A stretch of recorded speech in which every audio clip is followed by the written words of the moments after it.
Hello friends, in this video I'm going to show you how you can stop search engine to crawl your website.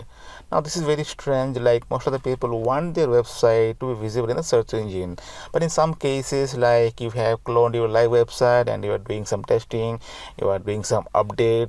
So in this case you want the search engine not to crawl your website, because if they crawl the website then it will be a duplicate content. So I'm going to show you how you can do that. So for that, let me go to my WordPress dashboard. Go to settings and go to reading. At the bottom you have some option called discourage search engine from indexing this site. So make sure you click on that and save changes. So that will create a no index for your website files. Also make a note that you don't install the Jetpack and any other SEO plugins like Yoast.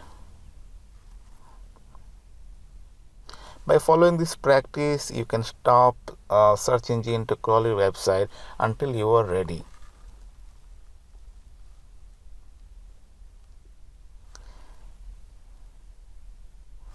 That's all friends in this video. Hope you got an idea like how you can stop the search engine to crawl your website. Thanks for watching.